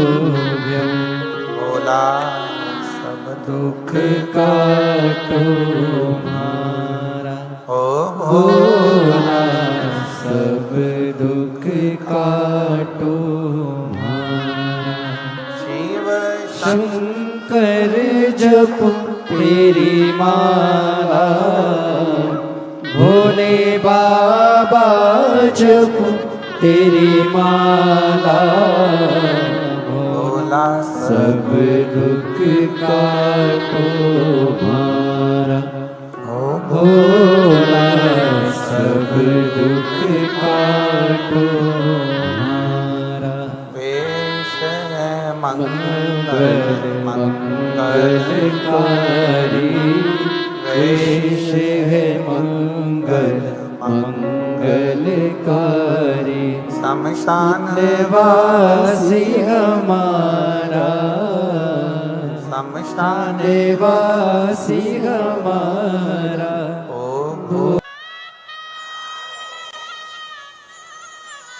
भगवान देवादिदेव महादेव शिव ओगड़दानी त्रिकालदर्शी कैलाशी अविनाशी शंकर की कथा कह रही है। शिव पुराण कहती है सावित्री पति का सिर गोद में रखकर बैठ गई। बड़ का पेड़ विश्वास का प्रतीक है। बट वृक्ष की छांव में जब तुम्हें लगे कि ग्रह बेकार चल रहे हो, कोई कष्ट आने वाला है, कोई दुख बहुत तेज आ गया, कोई तकलीफ ज्यादा आ गई, तो बड़ के पेड़ के नीचे बट वृक्ष की छांव में बैठकर श्री शिवाय नमस्तुभ्यम जपना चाहिए।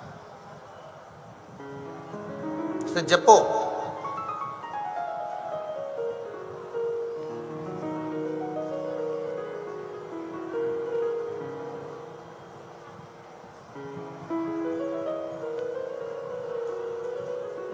और वट वृक्ष की छांव में बैठकर जपा गया भजन किया गया जीवन का सुख प्रदान कर। शिव नाम जपिए। श्री शिवाय नमस्तुभ्यं, श्री शिवाय नमस्तुभ्यं, श्री शिवाय नमस्तुभ्यं, श्री शिवाय नमस्तुभ्यं, श्री शिवाय नमस्तुभ्यं, श्री शिवाय नमस्तुभ्यं। सावित्री ने सत्यवान कहते हैं कि मैं ऐसा लग रहा है कि मेरे प्राण जा रहे हैं। क्या देखा सावित्री ने कि सामने एक काला सा मस्तक पर हीरे रतन का मुकुट पहना हुआ, हाथ में गदा, भैंसे पर सवार एक सामने यम खड़ा है।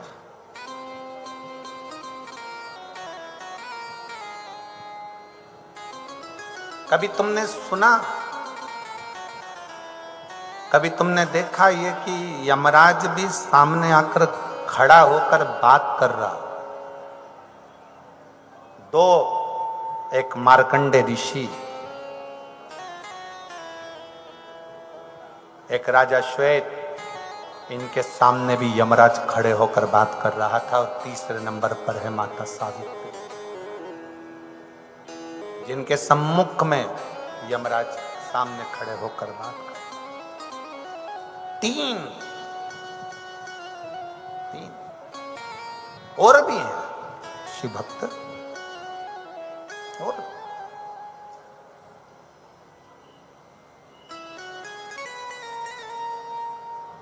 यम की भी सामर्थ्यता नहीं होती है कि शिव भक्त को ऐसे ही उठाकर ले जाए।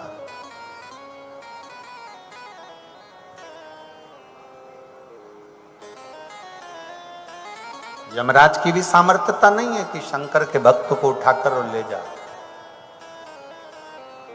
अगर आप प्रतिदिन भगवान शंकर के मंदिर में जाकर एक लोटा जल चढ़ा रहे हो, श्री शिवाय नमस्तुभ्यम का जाप कर रहे हो, दरवाजे पर श्री शिवाय नमस्तुभ्यम लिखा हुआ है, वाहन पर, गाड़ी पर, ऑटो पर, कहीं पर भी श्री शिवाय नमस्तुभ्यम लिखा हुआ है, तो कहीं ना कहीं वो आपके काम जरूर आए।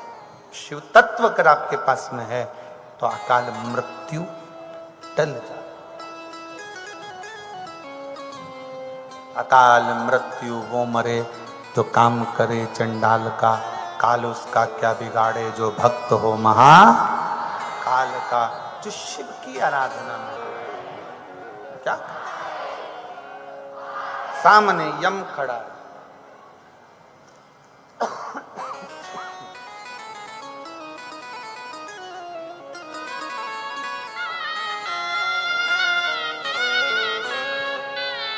सामने यम है। सावित्री, तुम्हारे पति को लेकर जाना। सावित्री कहती है ये मेरे पति हैं, मैं जाने नहीं दूंगी।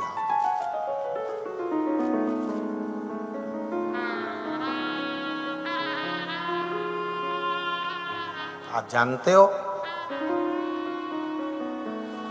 सावित्री कहती हैं कि मेरे पति शिव की आराधना करते हैं और मैं शंकर का स्पर्श कर कर।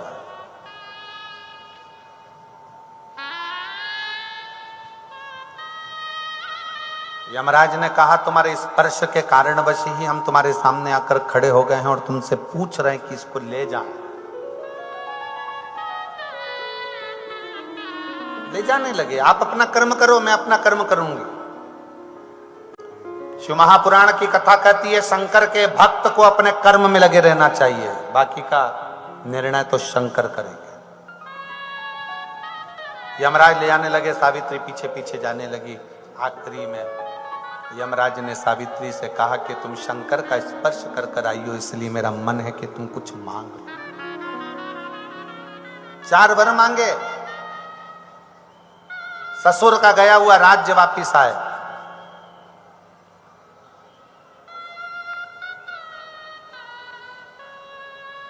मेरे ससुर वापिस राज सिंहासन पर बैठे हैं। मेरे ससुर अपने पुत्र को अपनी आंखों से देखें। और चौथा, मेरे गर्भ से, मेरे पति के माध्यम से मेरी संतान हो जो मेरे ससुर की गोद में जाकर खेले। यमराज तथास्तु कह दिए, ले जाने लगे। तो इतने में सावित्री ने कहा कहाँ ले जा सकते हो, क्योंकि मेरे ससुर को बेटे का दर्शन करना है और मेरी संतान इन्हीं के माध्यम से होगी, इनको तुम मार नहीं सकते। सावित्री तू जीत गई, और जीती क्यों है? क्योंकि तू जिस शंकर के शिवलिंग का स्पर्श कर कर आई है, आज अपने पति का काल हर कर भी स्वयं महाकाल की कृपा तू प्राप्त कर गई। काल हरण कर कर आई है। और मेरे जीजियों, मेरे जीजाओं, मेरी बेटियों, बेटाओं, मेरी माताओं, मेरे भाई, मेरी बहन, एक बात का स्मरण करिए, प्रतिदिन शंकर का दर्शन करिए, प्रतिदिन शिव का स्पर्श करिए और प्रतिदिन श्री शिवाय नमस्तुभ्यम कहिए, उसका फल मिलता है। जरूर मिलते हैं। भगवान शिव कुंदकेश्वर का रूप धारण कर कर विदल उत्पल का संहार करते हैं। ऐसा सुंदर प्रसंग यहाँ आता है। भगवान श्री कुंदकेश्वर पधार रहे हैं, जोरदार ताली बजाकर स्वागत करेंगे। आज कथा का 5वां दिवस यहाँ विराम ले रहा है। कल